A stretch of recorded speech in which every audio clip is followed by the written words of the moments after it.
Hello, and welcome to another demo of Mysocket. My name is Andre, and in this video, I want to show you some of the things that I've been working on over the last 2 or 3 weeks. The last few weeks have been very much around proving some of the technology and seeing if we can make, the tunnels work and the scalability and the any cost and the distributed systems and the zero trust type stuff and the clients.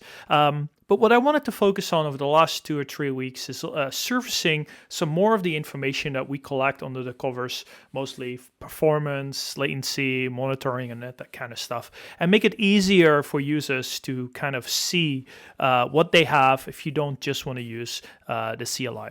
So, for example, we have all kinds of dashboards that I use internally to keep an eye on what's going on. You can see, the sort of heat map of the duration of all the requests and the number of requests and all that kind of stuff, and we want to surface that.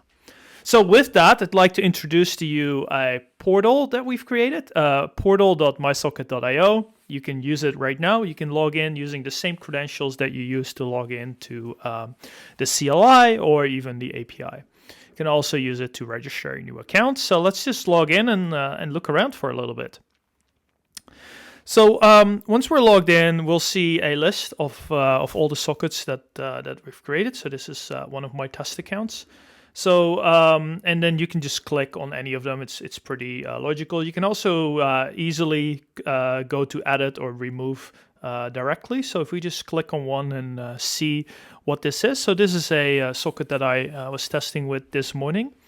You can see it has zero trust enabled. It has two email addresses and one allowed domain. So let's just go and edit that for a second, see what that looks like. So I can change the name, so I'll remove the exclamation mark. You can't change the type once it's created. And maybe, Andre is no longer in the list of allowed email addresses. So we'll update this socket, and then we can see the exclamation mark is gone, and we now only have john@thecontractor.com and corp.com directly. You can also see the live tunnels that are connected as an origin. And then finally, we can go to statistics. So these are some of the statistics from this morning. So you can hour, day, week. So you can see some of these statistics here, bandwidth and requests per second. So let's take a look at maybe another one that I just created a few minutes ago. So I'll go here. So same details. This is a HTTP socket. Tunnel is live, as you can see. And if we go to the statistics tab, you can see some of the same performance numbers. So we can see requests per second. So the blue one here is the 200 codes. And then you can also see the bandwidth. And I have a bunch of performance testing running. So you can see just doing about 1.5 megabits per second at, maybe 12 requests per second or so. So that is it for the sockets. So you can see exactly the number of sockets, the tunnels, and you can add it and create new sockets here as well. So for example, we create a HTTP socket. You can do that. So that's mostly what I wanted to show.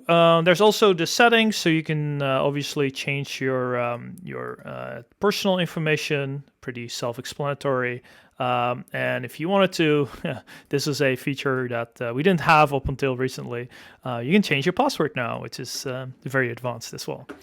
So I hope that will make the usability of the service a little bit easier. It allows me to expose some more of the information that we have as well.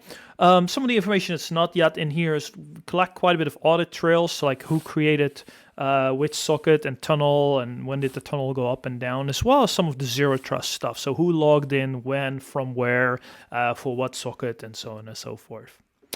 So finally, I wanted to talk about one more thing. I also changed the way we authenticate tunnels. So previously, when you registered, you had to provide a public key. You still own the private key, and that was the key that we used to authenticate the tunnel. When you bring up an origin, you need to set up a secure tunnel to any of our anycasted edge nodes, and then your tunnel is available, or your origin is available.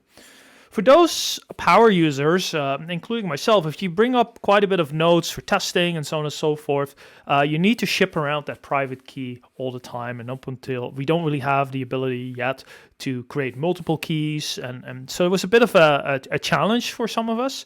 And I also don't really think it's the right way to do. So even though you can still bring your own key pair, one of the things that we've changed is in the client right now is every time the client comes up and tries to connect an origin using a tunnel, what actually happens under the cover is that the mysocketctl client will, if needed, create a public-private key pair.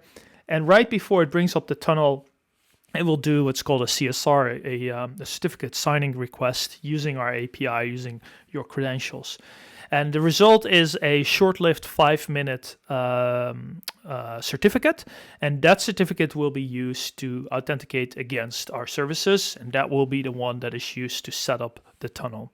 And so everything is a little bit more ephemeral right now, and the certificates are very short-lived, so it's just to bring that up. So I think that makes it a little bit easier to use. You don't need to keep track of your own public-private key pair anymore. You still can, but for most of you, you probably don't want to, and you don't even want to think about that. And I think with that new feature, we've gotten there now. So I think in summary, everything we've worked on over the last 2 to 3 weeks was really to make mysocket easier to use and exposing some more of the performance information.